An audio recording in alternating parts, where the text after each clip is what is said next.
Bien, vamos a dar inicio entonces a la charla. Vamos a hablar un poco del contexto, los objetivos, las implicaciones y algunas recomendaciones que considero deben ser oportunas para la reflexión del grupo de trabajo que se encuentra allí en el municipio de La Palma, hoy 11 de marzo, sobre la Ley de Desarrollo de Tierras y Desarrollo Rural. Básicamente lo que se puede plantear es que esta es una ley innovadora. Es una ley que marca un hito en la historia colombiana, puesto que considera específicamente el sector rural, sus dinámicas de uso de suelo y ordenamiento del territorio, como una de las banderas más importantes del actual gobierno. La primera pregunta que nos haríamos es: ¿por qué una ley de tierras y desarrollo rural en el contexto actual? Porque los estudios que han venido haciendo las instituciones públicas, la academia y otros sectores de orden político y público han determinado que no ha existido una atención efectiva y suficiente a las necesidades de la población rural. La pobreza rural se ha concentrado en áreas, básicamente en un 64% de las áreas rurales, y una población campesina que sigue siendo la responsable de producir el 70% de los alimentos básicos. No obstante a ello, el conflicto armado ha generado el desplazamiento rural y las necesidades de una restitución de tierras urgente como parte de la política. Otra de las condiciones es porque no existe una histórica ha existido, una histórica ineficiencia en el uso del suelo para la producción agropecuaria. Para darles un dato, un uso actual de la tierra en actividades agrícolas está siendo utilizado en un 4.9 millones de hectáreas, mientras que el uso potencial de la tierra en Colombia para la producción agrícola se estima en 21.5 millones de hectáreas. Es decir, hay un potencial uso que no está siendo utilizado para las actividades de producción alimentaria. Versus a ello, la ganadería colombiana utiliza casi 38.6 millones de hectáreas, uso actual, versus un uso potencial de solo 20 millones de hectáreas. Hay aproximadamente 18 millones de hectáreas sobreexplotadas en el territorio nacional a raíz de la ganadería. También hay una ley de tierras y desarrollo rural porque no ha existido un ordenamiento de los macro usos de la tierra, especialmente en las zonas de reservas forestales. 51.3 millones de hectáreas son reservas según la ley segunda del 59, pero existen 8.9 millones de hectáreas con cobertura boscosa que no están bajo el régimen de protección. Incluso hay reservas forestales dentro de zonas urbanas y áreas intervenidas en aproximadamente 5 millones de hectáreas. En Colombia se pierden cerca de 290.000 hectáreas al año en deforestación de bosques naturales, y esto no ha tenido ningún tipo de control por parte del gobierno nacional. ¿Por qué hay una ley de tierras y desarrollo rural? Igualmente porque no ha existido un ordenamiento de los macrousos de la tierra en términos de frontera agrícola. Casi 5 millones de hectáreas están sembradas en productos agrícolas y forestales, que eso es más o menos el 10% del país.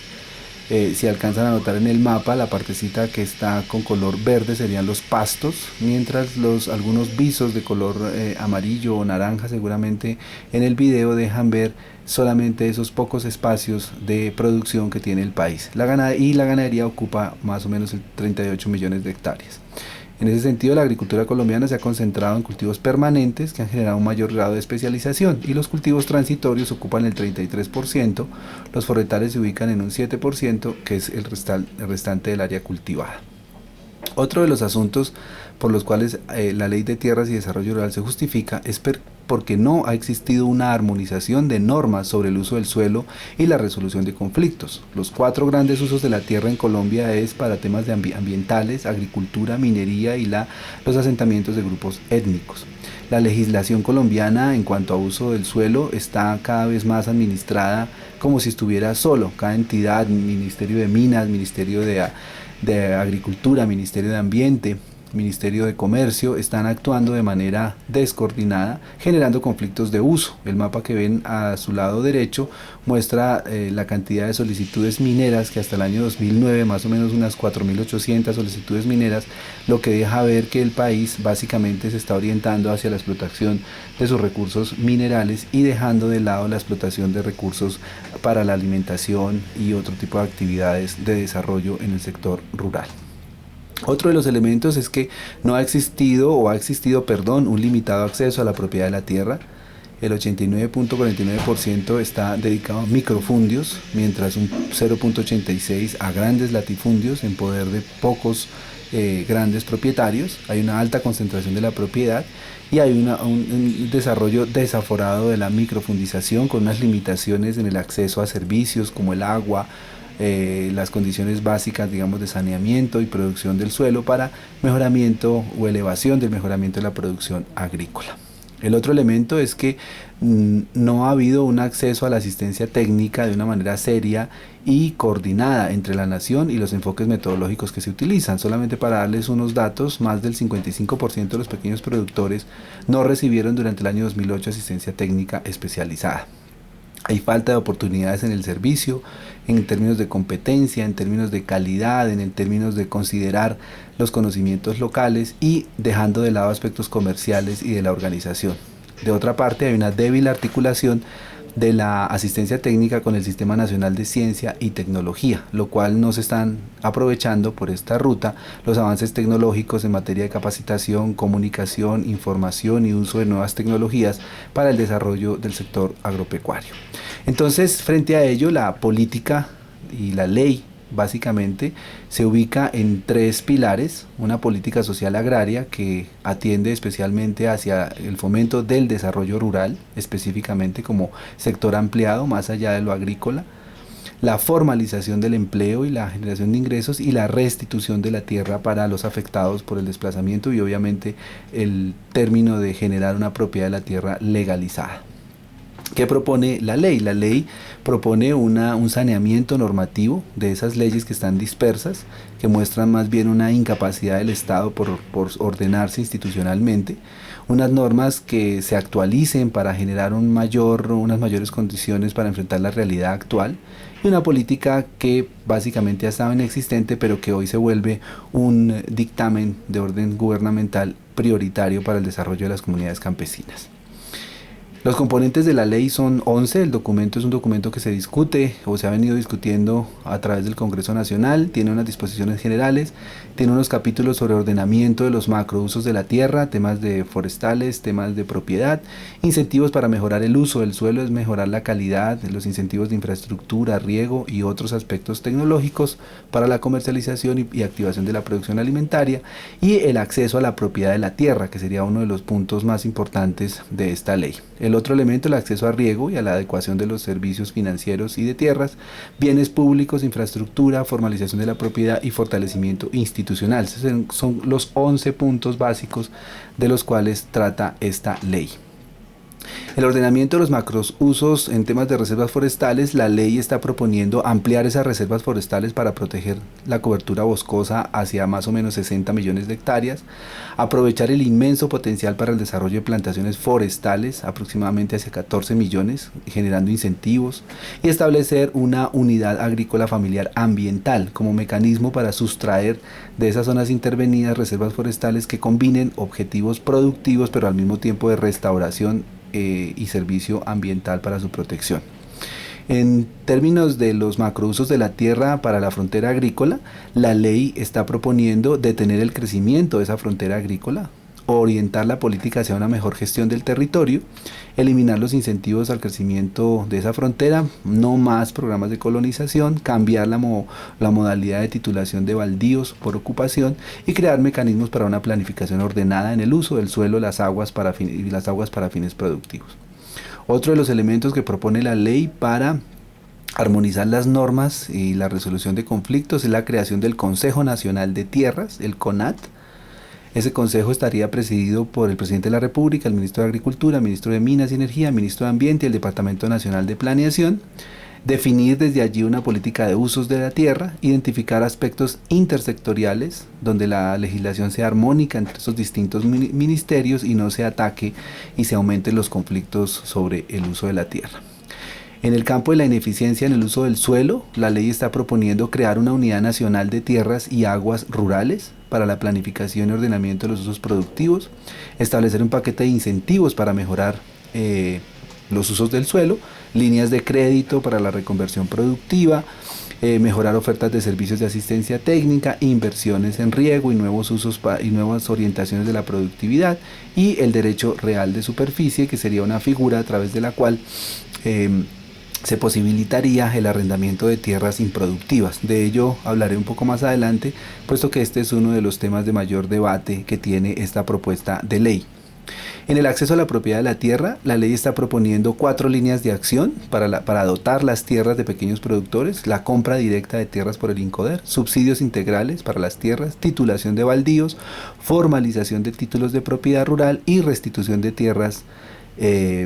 donde pues la ley no ha resuelto esos conflictos. Acompañamiento a los beneficiarios con paquetes integrados de servicios que incluyen riego, servicios financieros, asistencia técnica y vivienda rural, así como tierras para grupos étnicos. En cuanto al tema de acceso a riego y adecuación de tierras, la ley está proponiendo un diseño de política nacional de riego articulado al ordenamiento del uso del suelo,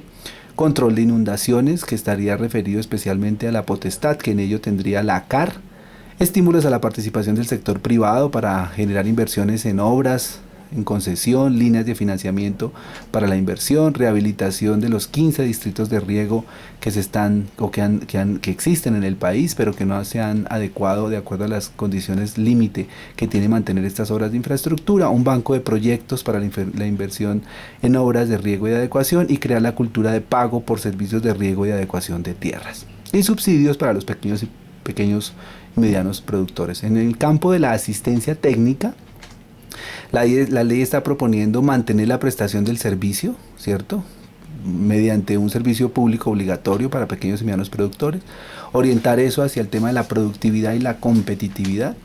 articular los planes de acción para las áreas de desarrollo rural correspondientes a la activación de los planes municipales de asistencia técnica,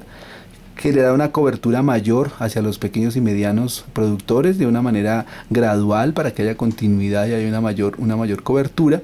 y un soporte técnico y de acompañamiento por parte de Corpoica, que sería la entidad líder para avanzar, digamos, en este tema de la asistencia. Aseguramiento de la calidad de la oferta a través de un sistema de certificación de competencias laborales en el sector rural que estaría a cargo del SENA,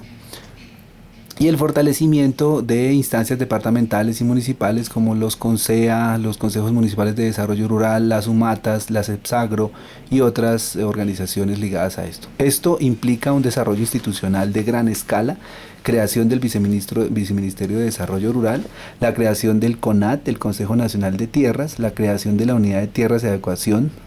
la UNATA, la reestructuración del INCODER y el fortalecimiento de entidades locales a través de alianzas público-privadas, planeación de uso del suelo y como eje rector una política de desarrollo rural pues obviamente más ajustada y, como ven, mucho más inclinada al tema de ordenar la productividad, ordenar la legislación, la propiedad de la tierra y orientar esto hacia la producción. Algunas restricciones que tiene la ley, esto ya son comentarios personales: no se aborda de manera directa el tema de financiamiento para la inversión rural, esto es una nebulosa dentro de la política. No se abordan temas de servicios ambientales y cambio climático, no se contempla una estructura legal a las cadenas productivas, no se abordan instrumentos legales y financieros para la comercialización, no define las competencias de otros ámbitos institucionales como el Ministerio de Comercio o las relaciones finalmente y los acuerdos que tengan que plantearse entre el Ministerio de Ambiente, Minas, Hacienda, incluso las corporaciones autónomas regionales tendrían un papel determinante en este proceso, lo cual implica un diálogo directo con los alcaldes y las organizaciones de base. Y no plantean reformas directas al sistema de crédito agropecuario. Esto sigue siendo bajo la misma lógica que se ha venido manejando desde hace 30 a 40 años. Otra de las restricciones es que no se avanza en romper el monopolio de los intermediarios, no se moderniza el mercado mayorista, se mantienen mecanismos concursables para acceder a recursos de inversión pública, no se incluye la valoración o el fomento al conocimiento local, a la innovación social, a las formas de autoorganización del campesinado, muy propias y de la cual ustedes como mesa provincial demuestran un ejemplo importante para el departamento y yo diría también para el país. Y de otra parte no se ofrecen mecanismos de oportunidad para que los campesinos puedan estar en las juntas directivas de las instituciones públicas. Aquí creo yo hay un problema de representatividad política que debe ser discutido y debe ser de alguna manera ampliado este espacio para que exista mayor oportunidad y presencia participativa de los campesinos y las organizaciones en las juntas directivas de las instituciones públicas. Otra de las restricciones es que no existe un reconocimiento clave de la prioridad que tienen las mujeres rurales y los jóvenes rurales en su rol productivo. No se reconocen otras formas de productividad y de generación de ingresos no agrícolas, como por ejemplo el turismo rural, las artesanías, los servicios ambientales, las medicinas tradicionales, la producción de materias primas básicas para la manufactura y otro tipo de actividades propias de la vocación de los campesinos en tecnología y otro tipo de insumos para el consumo incluso, pero también para el ocio o los servicios dedicados a la producción y conservación de los recursos naturales. Algunas de las restricciones más fuertes las tiene el derecho real de superficie. Esta es una figura a través de la cual, como mencionaba anteriormente, el gobierno pretende expropiar a aquellas superficies de tierra que no sean competitivas, que no tengan acceso a condiciones tecnológicas y que no demuestren una capacidad de competitividad. El campesino que tenga esas condiciones podrá verse condicionado a rentar su tierra, a rentar su predio y a recibir algún tipo de estipendio por ello. Es un poco la lógica del derecho inmobiliario, donde se renta un suelo para la actividad productiva. Es una clara estrategia de empresarización del campo. Su condición es la de separar al propietario de la tierra del usufructo de la misma y vincular más a la agricultura de gran escala y a las estrategias internacionales de comercialización. Esto afecta directamente al mediano y pequeño productor que tiene esas dificultades, y allí yo diría está uno de los temas más álgidos en el desarrollo y de oportunidades que tiene esta ley de tierra. Es decir, facilita la inversión de la gran propiedad y de la gran agricultura, pero al mismo tiempo genera desventajas, lo cual implica que el campesino va a tener que organizarse mucho más y afianzar más sus lazos de comercialización local para defenderse de estos modelos de empresarización a gran escala. Otra de las restricciones es que no se debate en esta ley y esta ley que ha quedado congelada en el último año por dos razones. La primera es que no se avanzó en las consultas a las comunidades negras e indígenas por algunas limitaciones y conflictos de representatividad de estas organizaciones, y se está a la expectativa y a la espera de los resultados que se obtengan en los diálogos de paz en La Habana, Cuba, lo cual implica que esto está aún in ciernes, no se ha debatido de forma directa y no se ha tomado, digamos, un dictamen y una orientación ya definitiva de consolidarse como un aparato de ley que responda a estas condiciones, porque se está en espera de estos procesos. Algunos retos, yo presentaría algunos elementos para la reflexión: aumentar las alianzas entre productores rurales y consumidores urbanos bajo principios de calidad, inocuidad y nutrición. Me parece que es un elemento importante. Una cosa es la oferta que se puede dar desde los medios de producción agropecuaria en las provincias, y otra cosa es la conciencia de los consumidores urbanos que se aleja, digamos, de estas condiciones de calidad y nutrición y prefiere otro tipo de consumos y de alimentos. Me parece que allí hay que hacer un trabajo muy fuerte de alianza entre productores rurales y consumidores urbanos. Otro elemento de reto, me parece que hay que aumentar el protagonismo de los territorios campesinos en los debates de política pública, y especialmente aquellos municipios donde hay una alta concentración de población rural. Hay que buscar modelos alternativos de desarrollo que establezcan alianzas con el modelo general de desarrollo, y me parece que los centros de gestión veredal que se lideran desde APAVE y desde las provincias de Cundinamarca están demostrando un modelo alternativo, pero que le falta ensamblarse y discutirse con los modelos generales de desarrollo y comercialización de gran escala, y allí podría haber un elemento importante de incentivos que desde esta ley podrían facilitar ese ajuste. Otro de los retos es establecer alianzas público-privadas entre las instituciones y organizaciones campesinas para el uso y aprovechamiento de la infraestructura local municipal. Esto ya se había discutido en una de las mesas provinciales, creo que la anterior, para hacer uso de todos aquellos espacios públicos para poder generar un fomento para la comercialización y el desarrollo de actividades productivas mucho más estables en las posibilidades de trabajo para los campesinos. Otro de los elementos importantes que a mi modo de ver es clave es avanzar en la definición de acuerdos de mutua y armoniosa concurrencia entre las entidades públicas territoriales y los procesos sociales campesinos. Aquí me parece que hay un vacío en términos de voluntad política por parte de las entidades públicas que no atienden, digamos, un compromiso directo y fidedigno a las iniciativas de estos procesos sociales, que están planteando un compromiso muy fuerte, que podrían ser unos aliados muy importantes para el desarrollo y éxito de las políticas públicas a nivel departamental y nacional. Otro de los retos, me parece que hay que hacer una amplia gestión desde las alcaldías municipales y las instancias de la gobernación de Cundinamarca para que el Ministerio de Agricultura y Desarrollo Rural emprenda una consulta previa a las provincias del departamento para que se evalúe y se retroalimente por parte de las comunidades campesinas la propuesta de ley de tierras y desarrollo rural que les acabo de presentar. No se puede concentrar todo a consultas a afrodescendientes indígenas. Me parece que los sectores campesinos pueden y deben aportar a esta legislación y a esta construcción, pero implica que las instancias y los funcionarios del ministerio, incluso el mismo ministro de Agricultura, se ha convocado a alguna de las mesas provinciales para dialogar, conocer de parte de ustedes el proceso y generar un proceso de retroalimentación oportuna para la construcción de esta ley. Otro de los retos es el proceso que hemos construido entre APAVA y la Universidad Javeriana y otros sectores claves del desarrollo de la ciudad y la región, que fue la declaratoria por una política pública de campesinidad territorial agro-rural. Me parece que esta es una iniciativa muy importante que debe seguir jalonando las orientaciones de los municipios que tienen población campesina muy fuerte en la provincia y en el departamento de Cundinamarca, pero me parece que allí hay que dinamizar mucho más este asunto, que se apropien mucho más las entidades públicas locales, nacionales e incluso distritales sobre las iniciativas que se centraron allí. Es un planteamiento construido desde abajo y plantea unas posibilidades inmensas para generar condiciones de generación de producción, de empleo y de sostenibilidad de la campesinidad. La Universidad Javeriana viene haciendo un esfuerzo muy grande para poder desarrollar un ejercicio de investigación, de diagnóstico, para poder establecer mecanismos de redes de asociatividad productiva para que especialmente en la provincia de Gualibá y toda esta región de Río Negro y de toda la gente que nos visita hoy allí en La Palma puedan tener unas posibilidades inmensas para generar producción y generar condiciones rentables y productivas y competitivas para la producción alimentaria y el abastecimiento para el país y el departamento. Yo plantearía 4 preguntas para la discusión de los grupos, que entiendo es un asunto que va a seguir trabajándose a través de la jornada que ustedes tienen el día de hoy. Y me parece que ustedes deben plantearse las siguientes preguntas y desarrollarlas en un debate amplio. La primera tiene que ver con qué puntos críticos tiene la ley de tierras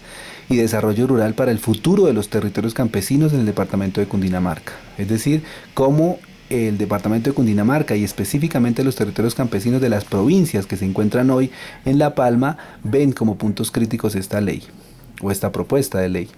La segunda pregunta, ¿qué aspectos de oportunidad pueden ser importantes para asumir la sostenibilidad de los territorios campesinos en el departamento de Cundinamarca a partir de esta ley? ¿Qué bondades tiene esta ley? ¿Qué oportunidades pueden ser utilizadas para los beneficios de estos territorios? Una tercera pregunta tiene que ver con qué le puede aportar el proceso de las mesas provinciales a la iniciativa de la Ley de Tierras y Desarrollo Rural, que es 20 encuentros que ya maduran un proceso, va en crecimiento, pero habría que pensar un poco qué le aportaría entonces y a qué le retroalimentaría a la Ley de Tierras y Desarrollo Rural este proceso de las mesas provinciales. Y una última y cuarta pregunta, ¿qué mecanismos de gestión local deben iniciarse para alcanzar un acercamiento con el gobierno nacional a fin de convocar a una consulta previa para que en las provincias de Cundinamarca los campesinos puedan aportar a la construcción de la ley? Yo les agradezco muchísimo el espacio que me brindaron. Espero que la grabación haya sido completa,